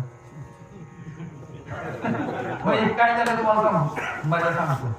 आता तुम्ही आम्ही सगळी प्रापंचिक माणसं, तुमच्या आमच्या प्रत्येकाच्या घरात लग्नाचा प्रसंग किंवा बारशाचा ह्याचं झालेला, तर सगळ्या प्रसंगात लग्नात तर एक खो खो साडी असते बा, खो खो साडी.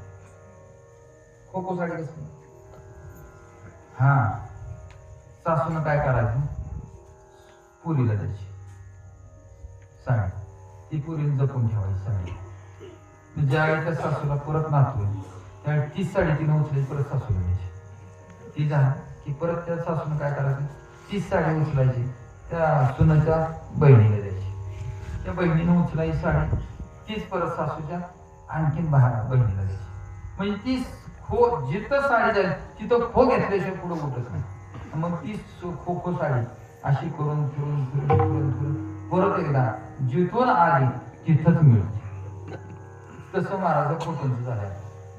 तुम्ही फोटो आणायचे, मिळून मंदिरात ठेवायचे, त्या पुजाऱ्याने उचलायचे, नदीत टाकायचे, ते नदीतनं उचलायचे, परत तिथं जाणार. ती काय करते, त्याचा काला करते, सगळे एकत्र झाले, परत त्याचा फोटो बनवते. माझा मुद्दा संपला.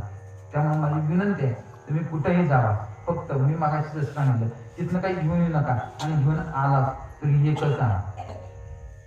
तिथून येत असताना आपला एखादा तरी विषय तिथं सोडून या आणि त्याच्या बाजूला भगवंताचं नाम घेऊन या. मला मुद्दा सांगा, बाकी काही आणू नका. आणि तुमचा भ्रम असेल की इकडे गेले की हळदी वा कुंकू वा, काय करू नका. खिशातले 100 काढा आणि तिथले दानपेटीत टाका. कारण काय झालंय आजकाल, म्हणजे आपल्या मंदिराची गरज आहे. उद्या सुधारणा करायची म्हणलं, तुमच्या मंदिरात एक वीट जर लावायची म्हणलं तर तिथे काय हळदी कुंक टाकून चालत नाही, तिथे 100 रुपयाची वीटच घ्यावी लागते. ती आपली 100 रुपयाची वीट आपल्या नावाची असावी, एवढा साधा भाव. आणि सगळ्यात महत्वाचं, जिथं चमत्कार दिसतो तिथं जर तुम्ही सगळं गेला तर सांगितलं नाही. उगीच कुठे पण जाताना काय पण करता असो. मला सांगायचा मुद्दा असा, तो खंडोबा काय सगळं मला सांगायला लागतं. आता काय असो, तो खंडोबा त्या महाराजांना शरण गेला. महाराजांनी सांगितलं 5 दिवसांना आपल्याला तीर्थयात्रेला निघायचे आणि यांची तयारी सुरू झाली. आता हळूहळू 15 दिवस त्या काळात लागायचे. पंढरपूरचा रस्ता एवढा सोपा नव्हता महाराज, एवढा सोपा नव्हता. आता माणूस सकाळी गेला की दुपारपर्यंत पंढरपूर असं मागाय, बरं तिथे जाऊन करतो काय, करत काहीच नाही. तिथल्या नदीला पेढा घाल, तिथल्या गणपतीला पेढा घाल, तिथल्या झाडाला, तू कशात नाही उद्योग करतो. हो तर बरं सगळीकडे मुंगळे आता करायचं काय. अरे आपली मंदिर आहे, स्वच्छ आपण ठेवणं गरजेचं आहे. आपल्या मंदिराची स्वच्छता आपली जबाबदारी असो. मग 15 दिवसांनी यांची तीर्थयात्रा पंढरपुरात पोहोचली. तिथं त्यांचा दिनक्रम ठरला. सकाळी उठावं, घाटावर जावं, स्नान करावं, माघारी यावं, देवाची पूजा करावी, अर्चा करावी, छान ध्यान धारणा करावी, समाधी लावावी, वाचन करावं, बाहेर यावं, मस्तपैकी प्रवचन करावं, संध्याकाळी 7 ते 9 कीर्तन करावं आणि 9 वाजता कीर्तन झाल्यानंतर प्रसाद करावं. असा 1 दिवस झाला, 2 दिवस झाला, 7 दिवस झाले, 8 दिवस झाले. 8व्या दिवशी त्या ठिकाणी रामदास स्वामी सुद्धा तीर्थयात्रेसाठी आले. आल्यानंतर त्यांनी विचारलं, अरे म्हणजे इतकी माणसं? हो म्हणल्यावर ते सातारा जिल्ह्यातले आशाचे रामदास स्वामी निगडीकर त्यांच्या शिष्यांसमोर तिथे आले. बरं म्हणले कुठे? अहो म्हणले हे काय आता पकवाज लावलं, टाळकरी उभे राहिले, आता म्हणजे कीर्तनाला सुरुवात होईल. अरे म्हणले वाजलेत किती? म्हणजे 7 वाजले. असं आहे का? म्हणले बरोबर. म्हणले मग आता असं करतो, कीर्तन करतो, कीर्तन ऐकतो मस्तपैकी, भोजन करतो आणि पडवणी राहीन तर ठाई. हा चालते म्हणजे काय हरकत नाही. झालं. खंडोबाला सांगितलं, अरे जा म्हणले स्वामींना बोलून आण. 7 वाजले म्हणलं, कीर्तन कधी सुरू करायचे? खंडोबा आत गेला, पाहतो तो स्वामींची समाधी लागली. कुठल्या? रंगनाथ स्वामी निगडीकरांची. आज गाभाऱ्यामध्ये रंगनाथ स्वामींची समाधी लागलेली. खंडोबाने थोडं जागा करण्याचा प्रयत्न केला, स्वामी काही उठले नाही. 5 मिनिटं झाली, 10 मिनिटं झाली, 7:30 झाली. आता महाराज जर वेळेत आला नाही तर काय होतं हे सगळ्यांना अनुभव. त्यासाठी अर्जुन महाराजांनी एक ठेका ठेवला, 1 तास आधी जाऊन निवांत बसतो. तुम्हाला पण टेन्शन नाही ना, आम्हाला पण टेन्शन नाही. पण पुढचा ठेका आहे का? 11 वाजताच कीर्तन बंद करेल, 9 ते 11. कारण काय होते की जागरण आजकाल माणसाला सण. आता आमच्या बरोबर तर रोज कोण गिराईक फिरणार? ही मोठी अडचण आहे. किती रोज तुम्हाला सांगतो, रामनवमीच्या अंदाज येते 7 दिवसात 7 माणसं सुद्धा जुळली नाही. काहींच्या विकेट 3ऱ्या दिवशी गेल्या, काहींच्या 4थ्या दिवशी गेल्या, आणि शेवटच्या दिवशी माझी विकेट जाते काय अशा अवस्था झाली. कारण माझा प्रवास लांब होता, प्रचंड कंटाळा आला. पण काम केले म्हणजे कसं, तुम्ही आता तारीख घेतली की त्यात बदल करता येत नाही. कारण त्या माणसाचे प्रेम असतं, भावना असते त्यामध्ये. असो, सांगायचा मुद्दा असा की अर्धा तास 7:30 वाजले, स्वामी समाधी सोडायला तयार नाही. खंडोबानं परत गेला, परत उठवलं. आता बाहेर आला खंडोबा, स्वामी उठायला तयार नाही. रामदास स्वामी विचारला, अरे म्हणले खंडोबा काय झालं कीर्तनाचं? अहो म्हणले स्वामी काय उठायला तयार नाही, समाधीत आहे. अरे म्हणले मग त्यांच्या कशाला नादाला लागलाय, तूच कीर्तन कर. कोण म्हणतो? रामदास स्वामी. कुणाला म्हणते? खंडोबा. खंडोबा म्हणला, स्वामी मला कोणत्याही प्रकारचे अभंग येत नाही, कोणती ओवी पाठ नाही, ना पकवाज येत, ना टाळ येत, ना विणा वाजत, काहीच म्हणले मला करता येत नाही. रामदास साहेब म्हणले कीर्तन आज तुझंच करायचं. आता एक लक्षात घ्या, माणसाला घरातली खासगीत बोलली का नाही स्वयंपाकघरात काय वाटत नाही, पण तीच 4 माणसांच्या जर बोलली घरातली तर जास्त अपमानित झाली. बरोबर ना? म्हणजे जसं तुमचं आहे तसंच आमचं पण आहे, जसं तुमचं आहे तसंच आमचं पण आहे. म्हणजे महाराजाला माणसं खासगीत बोलायला काय वाटत नाही सर, पण 4 माणसांच्याच महाराजाला बोललं की जास्त त्रास होतो. कोण? घरच्याने. तसं झालं. त्या खंडोबाला वाईट वाटलं. म्हणजे रामदास स्वामींच्या भौतिक डोक्यात असं आहे की ह्यांना अपमान आपला करायचा आहे. आणि त्या खंडोबा थोडासा वेगळ्या विचारात गेला. आणि खंडोबाने ठरवलं, नाही म्हणजे आता आत्महत्याच करायची. त्या खंडोबाने काय ठरवलं? आत्महत्या करायची. पण म्हणले जाता जाता एकदा स्वामींच्या चरणावर मस्तक ठेवतो आणि मग आत्महत्या करतो. म्हणून खंडोबा दर्शनासाठी रंगनाथ स्वामींचे गेला, चरणावर मस्तक ठेवलं, आणि त्या खंडोबाच्या डोळ्यातले अश्रू त्या रंगनाथ स्वामींच्या चरणावर पडले. पडल्यानंतर रंगनाथ स्वामींनी डोळे उघडले, आणि डोळे उघडल्यानंतर विचारला, म्हणले खंडोबा रडतोयस का? हा म्हणले काय सांगायचं मला, तुम्ही डोळे उघड ना. बाहेर गेलो, रामदास स्वामी म्हणले तूच कीर्तन कर. म्हणले मी कीर्तन करणार कसं, मला काहीच येत नाही. अरे म्हणजे एवढंच आहे ना, इकडे म्हणजे जवळ बोलावला खंडोबा. आणि त्या खंडोबाच्या जिभेवर श्री नावाचा अक्षर लिहिलं. काय लिहिलं? श्री. श्री लिहिल्यावर जा म्हणजे बाहेर फेटा बांधत जा, कीर्तनाला चालू कर. खंडोबा बाहेर आला, धोतर घातलं, फेटा बांधला, आणि 4.5 तास कीर्तन केलं. शेवटी खालच्यांना म्हणायला लागलं, विठ्ठल जय जय. खालच्यांना म्हणायला लागलं. मग त्यानं कीर्तन थांबवलं. कीर्तन थांबवल्यानंतर खंडोबा दर्शनाला आला, रंगनाथ स्वामींच्या, रामदास स्वामींच्या दर्शनाला आला. आणि दर्शनाला आल्यानंतर चरणावर मस्तक ठेवलं त्या खंडोबानं. आणि त्या काळात महाराज एक पद्धत अशी होती की त्या काळात 2दा नामकरण करण्याचा अधिकार होता. एकदा आई वडील नामकरण करायचं, आणि दुसऱ्यांदा ज्यावेळी गुरु दीक्षा देईल त्यावेळी नामकरण करायचं. आजकाल महाराज कलियुगाचं वार इतकं भयंकर झालंय. आज तुम्ही ज्याला दीक्षा देईल, ज्याला ज्ञान देईल, तो पहिला तुमच्या मस्तकावर हात. ऐका, कलीचे महिमा, कलियुगाचा महिमा नाही की तुम्ही ज्या शिष्याला शिकवल ते शिष्य पहिली गुरुशी स्पर्धा करणार, ते कलीचं महिमा नाही. मग ते खंडोबा दर्शन घेतलं. रामदास स्वामी म्हणले, रंगनाथ स्वामी आता तुम्ही दीक्षा दिली, नामकरण करणं गरजेचं आहे. म्हणले ठीक आहे, नामकरण करू. म्हणले आता याच्या जिभेवर आपण श्री लिहिले, म्हणजे आजपासून नाव श्रीधर. काय नाव ठेवलं? श्रीधर. आता हे श्रीधर कोण सांगू तुम्हाला?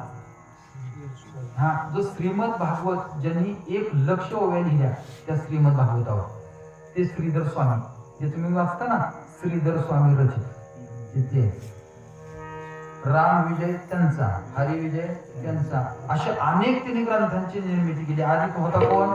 खंडोबा. त्याचा झाला कोण? श्रीधर स्वामी. माझा मुद्दा संपला. संत कृपेचे हे तरी साधका निष्पाप. पण संत 5 प्रकारे कृपा करतात. त्यापैकी पहिली महाराज कृपा आहे. पुण्यवंत व्हावे, घेता सज्जनांची नावे, संत सज्जनांच्या नामस्मरणातून पुण्याची प्राप्ती आहे. बर, ठीक आहे महाराज, संतांच्या नामस्मरणातून पुण्याची प्राप्ती आहे. मग पुण्याची प्राप्तीसाठी अनेक मार्ग आहेत, पण पाप निवृत्तीसाठी मार्ग जास्त नाही. त्याला प्रायश्चित्त कर्म करायला लागतं.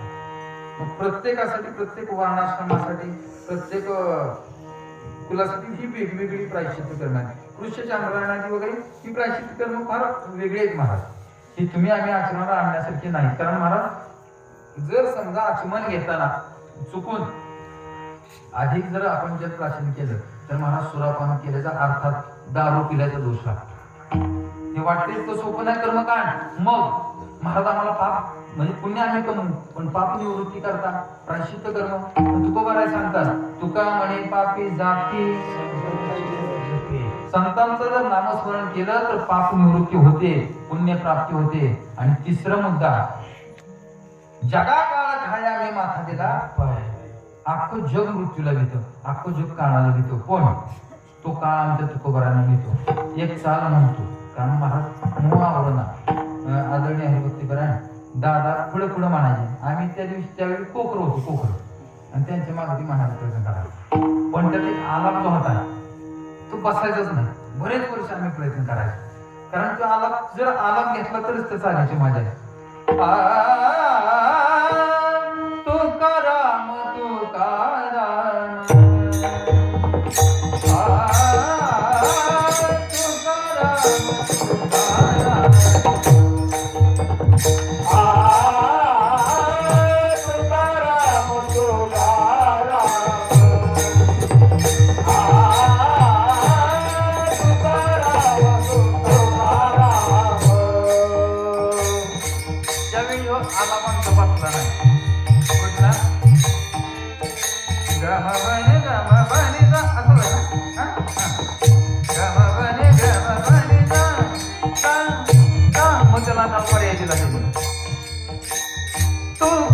तुकाराम तुकाराम तुकाराम तुकाराम तुकाराम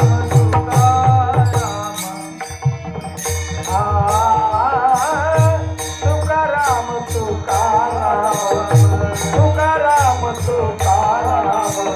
तुकाराम तुकाराम. भजनाची खरी मजा आहे.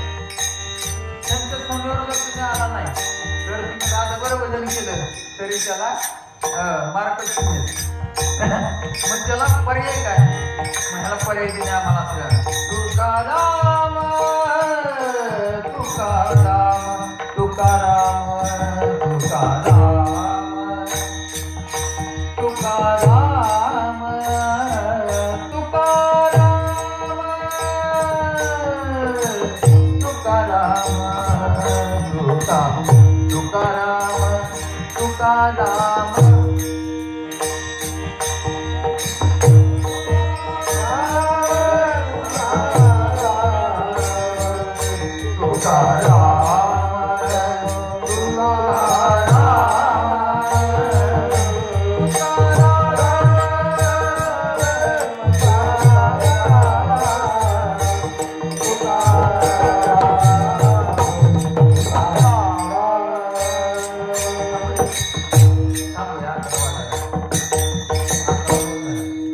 मग त्याने पुढचा अंतर होता तो सेमच होता.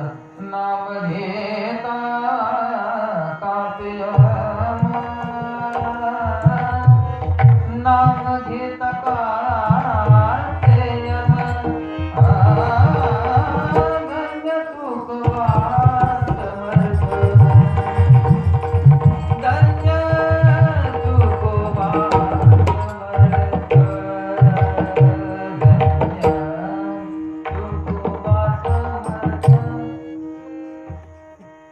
ते मी ही चाल ही सगळी एवढं खेळ करत असते. हे आता व्हायला लागला, त्याकडे एवढं होत नव्हतं. पण त्यावेळेस ते आम्हाला चाल कुठली शिकवलेली,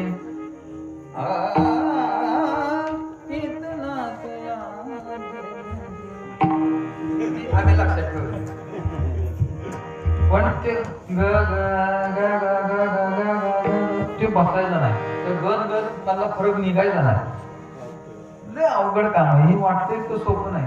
असो मग ज्याला जग आता घेत नाम घेता कापे नाम घेता कापे ज्याचं नाव घेतल्यावर जग कापतो ते कोण आहे? तुकाराम तुकाराम नाम घेता कापे नाम घेता कापे असं थोडं काय. मग ह्या तुकोबरायांचं जर नाव घेतलं, या संत महात्म्यांचं नाव घेतलं, तर यम सुद्धा घेतो. चला ज्ञानदेव म्हणता माया गेली समूळ विलया. ज्ञानदेव ज्ञानदेव ज्ञानदेव देतो. ज्ञानदेव म्हणता ज्ञानदेव ज्ञानदेव ज्ञानदेव काय करतो? ज्ञानदेव तर ज्ञानदेव म्हणता काय देतात? तर एक ज्ञान देतो आणि दुसरी गोष्ट देव पण देतो. अर्थात ज्ञानदेव म्हणता ज्ञानदेव देतो. मग त्या संत महात्म्यांची महाराज आणखीन काय कृपा आहे? आलिंगने संतांची दिव्य झाली माझी कृपा कटाक्षेने आळली आपल्या पदी लावणीया हात पुरवाळीला. महाराज इतकी जर संतांची कृपा असेल तुमच्यावर, तर त्या संतांनी जर आमच्यावर कृपा केली तर होईल काय? तोची देव भक्त भेदा भेद नाही जाण ही अवस्था आमची होईल. आणि मग होईल काय? विठोबा रखुमाई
कीर्तन संपवलंय. तुका प्रेमेनाथ गाये तुका प्रेमेनाथ गाये तुका प्रेमेनाथ गाये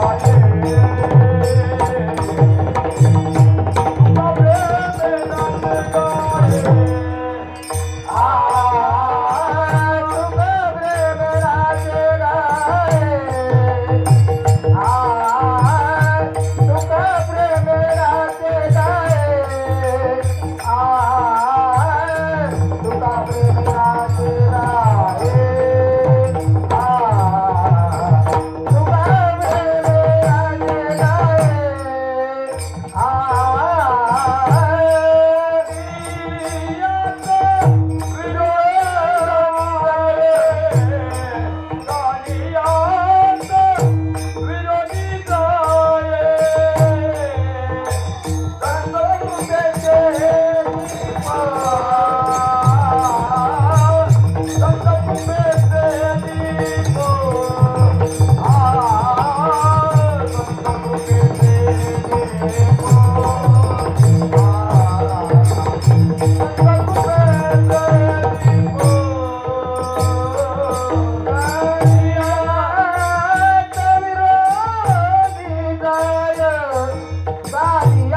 Bye.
करी साधका निपाप करी साधका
मागाच्यापासून मी इतकं 2 तास नरड बसस्तोर सांगितलं संतांच्या नामस्मरणाने पुण्याची प्राप्ती आहे, संतांच्या नामस्मरणाने पापाची निवृत्ती आहे, तरी सुद्धा ज्ञानेश्वर सगळ्यांनी हातवर करा करा, सगळ्यांनी हातवर हा, सगळ्यांनी आमच्या माग म्हणा ज्ञानदेव तुकाराम ज्ञानदेव तुकाराम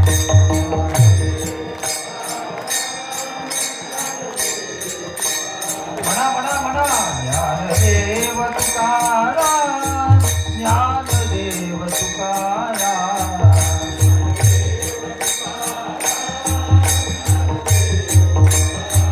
आवाज येता ज्ञानदेव तुकाराम ज्ञानदेव तुकाराम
बाबा असो झालेली सेवा भगवंताच्या चरणी समर्पित करतो. या ठिकाणी दादांच्या चरणी आपल्या सर्वांच्या चरणी समर्पित करतो आणि सेवेला पूर्ण विराम देतो.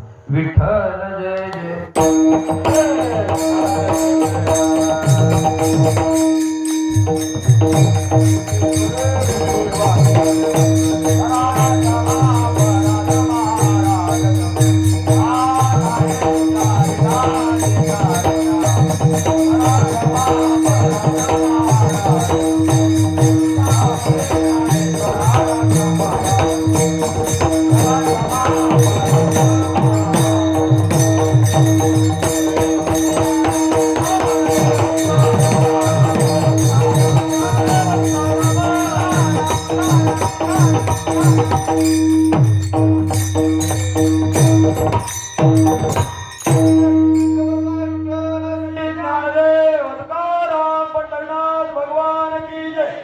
ज्ञानेश्वर महाराज की जय. जगद्गुरु तुकाराम महाराज की जय.